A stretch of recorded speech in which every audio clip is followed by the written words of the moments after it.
Hindi naman nagustuhan ng ating bida ang pagtawag sa kanya ni Grand Machu ng son-in-law kaya sinabihan niya ito na itigil na nila ang pagtawag sa kanya ng ganito. Ipinaliwanag rin ng ating bida na ang layunin lamang niya noong nagpunta siya sa lungsod ng Drifting Flower ay makuha ang katas ng body roots.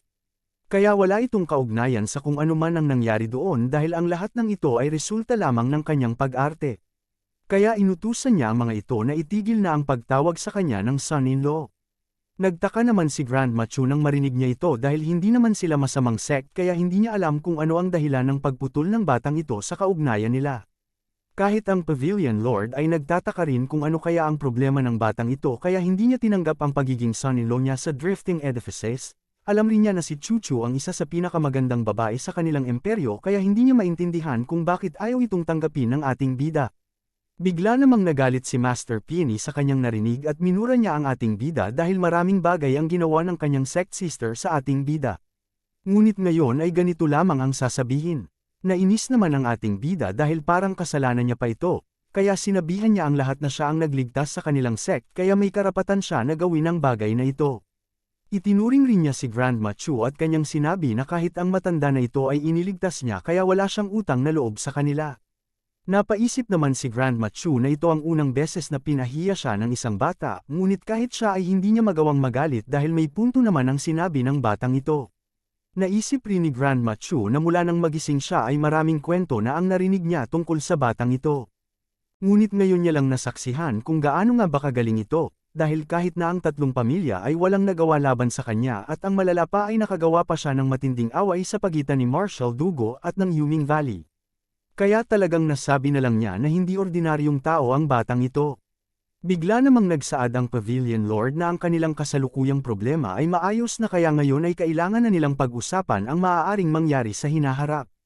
Sumang-ayon naman dito si Grand Machu at humingi rin siya ng paumanhin sa ating bida. Naging seryoso naman si Joe Fan dahil kahit na personal na bagay ang sinabi niya sa matanda na ito ay nagkaroon pa rin ito ng desisyon na magpakumbaba. Kaya nasabi na lang niya na mukhang may utak rin ang babae na ito. Kaya humingi rin siya ng paumanhin dahil sa kanyang ipinakita. Agad naman na tinanggap ito ni Grand Machu. Nagpahayag rin ang ating bida na dahil nandito ang lahat ng mga House Lord, sa tingin niya ay pumayag na ang lahat na gumawa sila ng alyansa. Nasabi rin ng ating bida na ang alyansa na ito ay may isang layunin lamang at ito ay ang pigilan ng Regent State sa kanilang ninais na pagsakop sa lahat ng 6 na pamilya. Sumang-ayon naman dito si Grand Machu at kanyang nasabi na tama nga ang iniisip ng ating bida. Ipinaalam rin niya na silang tatlong House Lord ay sumali sa katatapos lamang na pagtitipo na ginawa ng Regent State. Doon ay nalaman nila na tama ang hinala ni Joe Fan na nais pag-isahin ng Regent State ang 7 pamilya. Sa ngayon ay 3 pamilya na ang kakampi ng Regent State kaya silang 3 na lang ang hindi pa nasasakop ng mga ito. Nagulat naman ang ating bida sa pagtitipo na ito. Kaya hiniling niya sa kanila kung maaari ba nilang sabihin sa kanya ang kanilang napag-usapan doon. Agad naman ito na ginawa ni Grand Machu at kanyang sinabi ang lahat ng nangyari doon. Naging seryoso naman ang ating bida at kanyang nasabi na ito pala ang dahilan kung bakit hindi niya nakita ang ibang mga elder ng Regent State na kasama ang 3 grupo kanina. Kaya nasabi na lang niya mukhang magaling rin ang Estate Lord ng Regent States dahil magaling rin ito sa paggawa ng mga plano. Nagtaka naman si Yunhai sa sinabi ni Joe Fan at kanyang tinanong kung paano naging magaling ang tao na ito. Nasabi rin niya na ginamit lamang ng Estate Lord ang Yuming Valley at ang ibang House Lord upang malaman ang limitasyon ng Imperial Family. Ngunit hindi man lang siya nagpunta dito, kaya nasabi na lang niya na isang duwag lamang ang tao na ito. Nagsaad naman ang ating bida na hindi ito ang layunin ng Estate Lord, kaya nasabi niya na kailangan niya pang turuan ang batang ito dahil kung hindi ito matuto ay tiyak na maloloko lamang siya ng ibang mga eksperto. Itinaas ng ating bida ang kanyang daliri at kanyang sinabi na ang unang punto ay isang cold-blooded ang Estate Lord ng Regent State. Ipinaliwanag niya na pinatay na niya ang anak nito ngunit hindi man lang siya naghiganti sa kanya, sa halip ay nagpadala lamang siya ng 2 tauhan upang mag-ambush sa kanya. Kaya ibig sabihin lamang nito ay isang mahinahon at level-headed ang tao na ito. Ang ikalawang punto naman ay parang baliwala lang sa Estate Lord ang pagkamatay ng kanyang ikalawang anak sa kamay niya. Wala ring naging balak ang Estate Lord na maghiganti, sa halip ay ginamit niya ang dahilan na ito upang subukan ang limitasyon ng Imperial Family. Kaya ibig sabihin lamang nito ay mas nais malaman ng Estate Lord ang mas malaking plano niya sa hinaharap. Kaya nasabi na lang niya na hindi isang ordinaryong tao ang estate lord. Dagdag pa niya na ito ang ginagawa ng mga taong nagtatagumpay sa mga nais nila. Kaya sinabihan niya si Yunhai na kapag siya na ang naging clan head ng kanilang pamilya hindi lamang lakas ang kailangan niya, hindi lamang mga tusong plano ang dapat niyang pairalin. Dahil kailangan niya rin maging isang walang puso na pinuno. Nagulat naman ang mga House Lord nang makita nila ang paraan ng pagtuturo ng ating bida sa kanyang young master. Ngunit napagtanto rin nila na tama rin ang sinabi ng ating bida. Dahil sa ang mundo ay malupit kaya kailangang maging walang puso ang iba upang magtagumpay. Nagsaad naman ang ating bida na dahil sa ginawa ng Imperial Family ay tiyak na ligtas muna sila ngayon. Kahit na ang kanilang Lu clan ay ligtas na rin dahil sa proteksyon na binigay ni Marshal Dugo. Naging seryoso naman ang Pavilion Lord at siya ay napatanong kung ano kaya ang nak-ay ng batang ito kaya nagkaroon siya ng matinding swerte upang makabuo ng relasyon kay Marshal Dugo. Bigla namang nagtanong si Elder Jiu sa ating bida kung kailan pa nagkaroon ng matinding relasyon ang Lu clan kay Marshal Dugo na kahit ang kanilang young master ay naging godson nito. Nagsaad naman ang ating bida na kalahating buwan pa lamang niya nakilala si Marshal Dugo. Ngunit ang pagiging godson ng kanilang young master ay ang resulta ng pagiging magaling niya. Dagdag pa niya na walang imposible para sa kanya. Nahiya naman ang dalawang elder dahil talagang nabigyan pa nila ng pagkakataon ang batang ito na magyabang muli. Kahit na si Yunhai ay nagyabang rin na kahit siya ay isang henyo rin, kaya ang pagkuha ng atensyon ng mga eksperto at ang pagiging godson nito ay talagang inaasahan na niya. Napaisip naman ang dalawang elder na kahit ang batang ito ay talagang natututo na sa ating bida.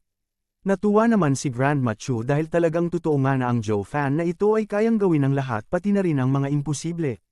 Nasabi rin niya na bilang steward, alam niyang kahit na si Leng Wuchen ay hindi may kukumpara sa batang ito. Dahil ang gawing isang malakas na pamilya ang isang third-rate clan nang wala ang tulong ng iba ay talagang nakakamangha.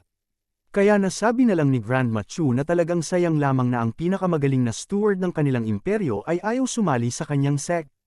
Nagsaad naman ang Pavilion Lord na dahil mataas na rin ang antas ng Lu clan, ibig sabihin ba nito ay mawawala na ang kanilang kontrata na pagtulong sa kanila.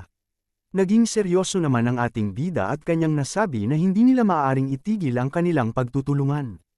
Ipinaliwanag rin niya na ang bilang ng resources na kailangan ng kanilang clan upang mapalakas nito ay talagang malaki. Nasabi rin niya na kahit na tinutulungan na sila ng Pavilion Lord sa mga resources na ito ay hindi pa rin ito sapat. Kaya nasabi na lang niya na dahil sa alyansa na meron silang tatlong pamilya ay sa tingin niya kailangan nilang magtulungan sa mga resources. Sa paraan na ito ay mas mapapabilis nila ang paglakas ng kanilang Lu clan. Nagsaad naman si Master Peony na ano pa ang kailangan niyang tulong mula sa kanila kung kinuha na niya mismo ang lahat ng mga materyales na naipon nila sa isang taon. Nagsaad naman ang ating bida na ang mga materyales na nakuha niya ay gagamitin niya sa paggawa ng gamot. Sinabi rin niya na hindi dapat magalit sa kanya ang kanilang sect dahil maaari rin nilang masabi na ito ang kabayaran ng pagtulong niya sa kanila. Mas lalong nainis naman si Master Peony nang marinig niya ang sinabi ng batang ito. Nagsaad naman si Grandma Chu na dahil nasa parehong sitwasyon silang lahat. Ang Lu clan ang magiging malaking tulong sa kanilang lahat sa hinaharap, kaya ibig sabihin lamang nito ay sila mismo ang tutulong sa kanya. Sinabi rin ni Grandma Chu na mula ngayon ay bibigyan nila ng mga materyales ang Lu clan upang mas mapalakas pa nila ang kanilang clan. Agad naman na nagpasalamat dito ang ating bida. Nagsaad naman ang Marquis Abode na ang kanilang pamilya ay nagmamay-ari ng maraming blacksmith at mga minahan. Kaya kung kailangan ng mga ores, o hindi kaya ay spiritual weapon ng Lu clan ay sila na ang magbibigay nito sa kanila. Natuwa naman ang ating bida nang marinig niya ang bagay na ito. Nasabi rin niya na talagang tinago pa ito sa kanya ng kanyang kaibigan na si Tan Yang. Nasabi naman ng Pavilion Lord na mukhang sa kanila manggagaling ang lahat ng kailangan ng Lu clan na hindi maibigay ng dalawang House Lord. Nagsaad naman ng ating bida na dapat lang dahil ang Pavilion Lord ang pinakamalaking merchant sa kanilang imperyo. Nagsaad naman si Yunhai na talagang maganda rin kapag nagkaroon sila ng maraming kaibigan dahil marami silang nakukuha. Natawa naman dito si Grandma Chu dahil talagang matalino rin ang batang ito. Kahit na si Master Peony ay nagtaka rin kung alam ba ni Yunhai ang mga sinasabi niya. Agad naman na pinagyabang ni Yunhai na alam niya ito dahil ilang mga libro ang pinabasa sa kanya ni Joe Fan sa mga nakaraang araw. Sinabi rin niya na kailangan niya ito upang mauto niya ang mga tao. Ngunit bigla naman siyang pinatigil ng ating bida dahil alam niyang walang kwenta na ang sasabihin ng batang ito. Matapos ang usapan ng mga ito ay agad na ring bumalik sila Joe Fan sa kanilang clan. Pagkatapos ay agad rin niyang inutusan si Pang Tongling na tipunin niya ang lahat ng tauhan dahil magkakaroon ng pagtitipon ng kanilang clan. Nagtaka naman si Yun Hai kung para saan ang pagtitipon na ito. Ngunit hindi ito sinabi ng ating bida, sa halip ay palihim niyang sinabi ito kay Pang Tongling. Agad naman na umalis si Pang Tongling upang gawin ito. Matapos ang ilang sandali ay nakarating na rin ang lahat ng elder ng kanilang clan. Agad rin na sinabi ng ating bida na nandito ngayon ang lahat upang maging saksi sa kanilang gagawin. Nasabi rin niya na 2 taon na rin ang lumipas nang ibigay sa kanila ng Imperial Family ang lungsod ng Wingate matapos pagsamahin ng 3 pamilya nila. Kaya dahil dito ay tiyak na ang pagtaas ng kanilang clan sa estado ng 7 pamilya. Ngunit nasabi rin niya na hindi sila magiging matagumpay kung walang pinuno ang clan na ito. Kaya ngayon araw ay magdedesisyon sila kung sino ang magiging clan head ng pamilya na ito. Nagsaad naman si Miss Lai na bakit kailangan pa nilang gawin ito kahit na alam naman nila na si Joe Fan ang totoong pinuno ng pamilya na ito. Naging seryoso naman ang ating bida at kanyang nasabi na hindi siya interesado na maging clan head ng pamilya na ito. Dagdag pa niya na hindi niya magagawang makulong lamang sa isang pamilya dahil marami pa siyang dapat gawin. Itinulo niya rin si Yun Hai at kanyang sinabi na ang dahilan kung bakit nandito sila ngayon lahat ay masaksihan nila ang pagiging formal na clan head ng batang ito. Agad rin na dinala ni Pang Tongling ang mga taksil sa loob ng silid at pinaluhod niya ang mga ito sa harapan ng lahat. Nasabi rin ni Pang Tongling na matagal na siyang naiinis sa 4 na ito ngunit ngayon ang magiging katapusan nilang lahat. Agad naman na binato ni Joe Fan ang 4 na ito ng isang sandata kaya natakot na lang ang mga ito. Nagsaad rin ng ating bida na dahil clan head na nila si Yun Hai ay siya na ang magdedesisyon kung ano ang gagawin niya sa 4 na ito. Hindi naman dito pumayag si Yun Chang dahil alam niyang bata pa ang kapatid niya upang patayin ang 4 na ito gamit ang kanyang mga kamay. Kahit na si Pang Tongling ay nagmungkahi rin na siya na lang ang papatay sa 4 na ito upang hindi madungisan ng dugo ang kamay ng kanilang young master. Ngunit agad naman siyang pinatahimik ng ating bida dahil hindi siya ang magiging clan head ng clan na ito. Sinabi rin ng ating bida na si Kairong ay isa ring clan elder nila noon, kaya karapat-dapat lang na ang kanilang clan head ang magbigay ng parusa sa kanya. Nagulat naman dito si Pang Tongling ngunit napagtanto rin niya na tama nga naman ang sinasabi ng kanilang steward Joe. Naging seryoso naman si Elder Lee at kanyang naisip na sa tingin niya ay nais ipakita ni Joe Fan ang autoridad kay Yun Hai upang hindi siya tratuhin ng mga elder bilang isang bata lamang. Nasabi rin ni Elder Lee na kahit hindi makatao ang paraan na ito ay makakabuti rin ito sa kanilang clan head. Alam rin niya na kapag hindi ginawa ito ng ating bida ay hindi gagalangin ng mga elder ang batang ito kahit na siya pa ang clan head ng kanilang clan. Kaya nasabi na lang niya na mukhang nais ng gawing successor ni Joe Fan ang batang ito. Nalungkot naman si Yun Chang dahil alam niyang bata pa ang kanyang kapatid upang pumatay ng tao. Kahit na si Yun Hai ay nagsaad rin na hindi niya magagawa ito dahil siya ay bata pa. Ngunit hindi naman ito tinanggap ng ating bida at kanyang sinabi na mula nang mawala ang kanilang mga magulang ay nawala na ang kanyang pagiging bata. Binyantaan rin ng ating bida si Yun Hai na kapag hindi niya ginawa ang bagay na ito ay mauulit ang nangyari sa kanila 2 taon na ang nakakaraan. Natakot naman si Yun Hai nang marinig niya ito dahil alam niyang ayaw na niyang mangyari ito ulit sa kanilang clan. Kaya wala na siyang nagawa pa kundi kunin ang espada na nasa harapan ng 4 na ito. Agad naman na ginamit ni Elder Yan ang kanyang mahika upang hindi makagalaw ang 4 na ito. Nagmakaawa naman ang mag-ama na huwag silang patayin ito. Ipinaalala rin nilang dalawa ang mga tulong na naibigay nila sa kanya noong siya ay bata pa. Ngunit hindi naman ito pinansin ni Yun Hai kaya naisip na lang ni Kairong na mukhang ito na nga ang katapusan nila. Agad rin na ginamit ni Yun Hai ang espada na ito ngunit buhok lamang ang pinutol niya sa kanila. Nagulat naman ang mag-ama nang mapagtanto nila na buhay pa sila. Nagsalita naman si Yun Hai at kanyang sinabi na ang kanilang Lu clan at Kai family ay magkaibigan na mula noon. Kaya kahit siya ay hindi niya kayang patayin ang mga ito. Nasabi rin niya na isang paraan rin ng pagpaparusa ng kanilang clan head noon sa mga taksil ay ang pagputol ng kanilang mga buhok upang ipakita ang autoridad ng clan head. Kaya mula ngayon ay ito na ang bakas na wala nang ugnayan pa ang kanilang 2 pamilya sa isa't isa. Binalaan rin ni Yun Hai na kapag nagpunta pa ulit dito o nagpakita ang kanilang mga pamilya ay kamatayan na ang magiging parusa nila. Nagsaad din si Yun Hai na dahil magkaibigan rin ng Sun Clan at Kai Clan ay hindi rin niya papatayin ang mag-ama na ito. Ngunit sinabihan rin niya ang mga ito na hindi na nila maaaring ipakita pa ang kanilang mga mukha sa lungsod na ito. Natuwa naman si Elder Lee dahil talagang naging magaling na ang batang ito pagdating sa pagiging isang tunay na clan head. Ngunit naisip rin niya na ang ginawa ng batang ito ay taliwas sa nais na resulta ng ating bida. Kahit na ang ibang mga elder ay ganito rin ang naiisip nila. Dahil ang ginawa ni Yunhai ay isang paglaban sa kung ano ang nais ng kanilang steward Joe. Kaya nagtataka na lang sila kung ano kaya ang magiging reaksyon ni Joe Fan dito. Nagsaad naman si Yun Chang na masyadong bata pa ang kanyang kapatid kaya sana ay maintindihan niya ang ginawa nito. Ngunit bigla naman siyang pinatigil ng ating bida at seryoso niyang tinanong si Yunhai kung ito na ba ang huli niyang desisyon at kung hindi niya ba ito pinagsisisihan.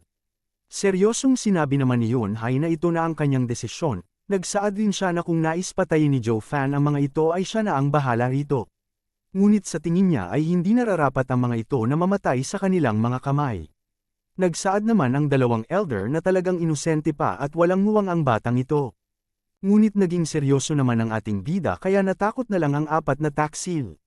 Nagalit naman si Joe Fan na tama nga ang sinabi ni Yunhai na nais niyang patayin ang apat na ito. Ngunit dahil ang clan head na mismo ang nagsabi na pakawalan ang mga ito ay agad na niyang inutusan si Elder Yan na tanggalin ang mahika niya sa mga ito. Nagulat naman si Elder Yan sa inutos sa kanya ng ating bida kaya tinanong niya ito kung bakit niya pakakawalan ang mga ito. Hindi naman ito sinagot ng ating bida kaya wala nang nagawa pa si Elder Yan kundi sundin ito. Nagtaka naman ang mga taksil kung totoo nga ba na malaya na silang apat. Nagulat rin si Kairong dahil ang matapang na Joe Fan na ito ay talagang nakinig kay Yunhai.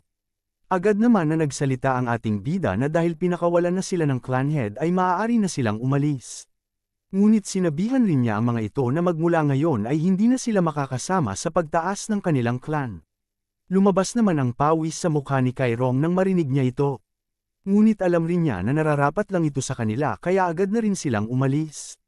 Samantala, naisip naman ni Miss Lai na ito ang unang pagkakataon na nakinig si Joe Fan sa kanila. Ang malala pa ay talagang isa siyang steward na nakikinig sa kanilang clan head kahit na bata pa ito. Nagtanong naman si Yunhai kung hindi ba siya pagagalitan ni Joe Fan dahil sa pagpapalaya niya sa kanila. Nagsaad naman ang ating bida na siya ang clan head at siya naman ay isang steward lamang. Ipinaliwanag rin niya na kahit hindi pa siya sang-ayon sa nais gawin ng kanilang clan head ay kailangan niya itong sundin dahil isa lamang siyang steward. Nagsaad rin ang ating bida na hindi na rin masama ang ginawa niya. Nasabi rin ni Joe Fan na ang mga walang kwentang tao ay hindi nararapat sa kanilang atensyon kaya maganda na rin ito. Naging seryoso naman si Miss Lai at kanyang nasabi na kahit demonyo ang Joe Fan na ito ay loyal pa rin ito sa kanilang pamilya. Kaya nasabi na lang niya na talagang siya lang ang tao na gagawa ng bagay na ito, ang pagbigay ng awtoridad sa iba. Ngumiti naman ang ating bida at kanyang sinabi na kahit na sumang-ayon siya sa naging desisyon ni Yunhai ay naging masaya at malungkot. Lumabas naman ang pawis sa mukha ni Yunhai at kanyang tinanong ang ating bida kung masaya siya ay bakit pa siya nakakaramdam ng kalungkutan. Ipinaliwanag naman ng ating bida na masaya siya dahil nagkaroon ng lakas ng loob ang bata na hindi sundin ang nais niya at sa pag-arte nito bilang isang tunay na clan head. Ngunit nalulungkot lamang siya dahil magkaiba ang kanilang landas na tinatahak. Nasabi rin niya na ilang buwan niyang tinuruan ang bata na ito ngunit nasayang lamang ito. Ipinaliwanag rin ng ating bida na upang makuha ng isang pinuno ang awtoridad bilang isang pinuno ay maraming paraan upang gawin ito. Ngunit para sa kanya ay dalawa lamang ang paraan na ito. Ito ay ang karisma at ang isa naman ay ang lakas. Sinabi rin niya na hindi niya alam kung ano ang ginagamit ng iba ngunit si Yunhai ay taglay ang pagiging mabuti at loyalty na katangian. Ang mga bagay na ito ay ang mga kalidad na hindi pinapairal ng ating bida. Nagbiro naman si Yun Chang na sapat na naiisa lamang ang katulad ni Joe Fan sa kanilang clan dahil alam niyang matatakot na sa kanya ang iba nilang tauhan kapag naging katulad din siya ni Yunhai. Natawa naman dito ang ibang mga elder. Kahit na sila Elder Yan ay aminado rin na kawawa na sila kahit isa pa lang ang Joe Fan sa clan na ito. Kaya kung maging katulad rin ni Yunhai ang batang ito ay tiyak na mas magiging kawawa na lang sila. Nagsaad naman ang ating bida na talagang mahina ang mga utak ng mga ito. Sinabi rin niya na isa lamang pakitang tao ang pagiging mabuti at maunawain ng isang pinuno. Ipinaalam rin niya sa kanila na ang mundong ito ay puno ng korupsyon. Kaya nasabi na lang niya na kung ito ang katangian na gagamitin ng isang pinuno sa pagpapalakas ng kanilang pamilya ay tiyak na madali lamang ito mawawasak o kaya ay hindi ito magtatagumpay. Nagulat naman si Yunhai nang marinig niya ito kaya nasabi na lang niya na kung ganoon ay susundin na lang niya ang landas na tinatahak ng ating bida. Nagsabi rin siya na pababalay kanya ang apat na ito upang patayin ang mga ito. Ngunit hindi naman ito pinayagan ng ating bida at kanyang sinabi na dapat sundin ni Yun-hai ang kanyang mga desisyon. Nasabi rin niya na sapat na ang ginawa niya sa mga ito kaya hindi na niya kailangan pang bawiin ito. Pinuri rin ng ating bida ang bata dahil pumasa ito sa kanyang pagsubok bilang clan head ng kanilang pamilya. Nagsaad rin ng ating bida na alam na niya na iba ang landas na tinatahak ni Yun-hai ngunit hindi ibig sabihin nito na kailangan niyang baguhin ito. Ipinangako rin niya na ang mga bagay na hindi kayang gawin ni Yun-hai ay siya ang gagawa, kung kailangan niyang gumawa ng bundok ng mga bangkay ay gagawin niya ito upang mapalakas ang kanilang clan. Tumawa rin ang ating bida at kanyang sinabi na pamunuan ni Yun-hai ang kanilang clan na may kabutihan at siya naman ang magiging anino na gagawa ng mga masasamang bagay na hindi niya kayang gawin. Naiyak naman si Yun-hai nang marinig niya ito at kanyang pinasalamatan rin ang ating bida. Kahit na si Yun-chang ay ito rin ang nararamdaman niya. Kahit na si Miss Lai ay nasabi niya na kahit hindi pa malakas ang kanilang clan ngayon ay maayos lang ito. Dahil nasa kanila naman si Joe Fan. Matapos nito ay agad naman inutusan ng ating bida si Pang Tongling na ihatid niya si Yun-hai sa kampo ni Marshal Dugo. Nagsaad rin ng ating bida na kung parehong landas ang tinatahak ni Yun-hai ay siya mismo ang magtuturo sa kanya. Ngunit ngayon ay mas magiging mabuti para sa kanya ang maging master si Marshal Dugo. Agad rin na inutusan ni Joe Fan ang ibang mga elder na umalis na maliban kay Elder Yan at Elder Lee. Nang wala na ang lahat ay nasabi na lang ni Joe Fan na nasayang lang ang ilang buwan niyang pagturo sa batang ito. Nagbiro naman si Elder Lee na parang anak na ang turing ni Joe Fan kay Yun-hai. Ngunit napatawa rin si Elder Lee dahil talagang kakaiba ang loyalty na pinakita ng ating bida kanina sa kanila. Kahit na si Elder Yan ay sumali rin sa pagbibiro na ito. Ngunit naisip naman ng ating bida na ginawa niya lamang ito dahil sa kanyang demon heart. Kung wala lang ito ay matagal na sana siyang umalis sa imperyo na ito. Tinanong rin ng ating bida ang dalawa kung may kilala ba silang martial artist na gumagamit ng apoy at tubig sa kanilang martial arts. Napatanong naman si Elder Lee kung bakit naitanong ni Joe Fan ito. Nasabi naman ng ating bida na sa ngayon ay ligtas pa ang kanilang clan dahil sa mga nagdaang pangyayari. Alam rin niya na sa apat na array ay nagagamit na ni Elder Yan ang Poison Dragon Array habang si Elder Lee naman ang nasa Dazzling Gold Array. Kaya kailangan niya ng dalawa pang elder na magkokontrol sa Black Flame Array at Northern Ice Shadows Array. Tumawa rin siya na parang demonyo at kanyang nasabi na kailangan nila ang mga ito upang kung sino man ang magnais na pumasok sa array na ito ay hindi na makakalabas ang mga ito.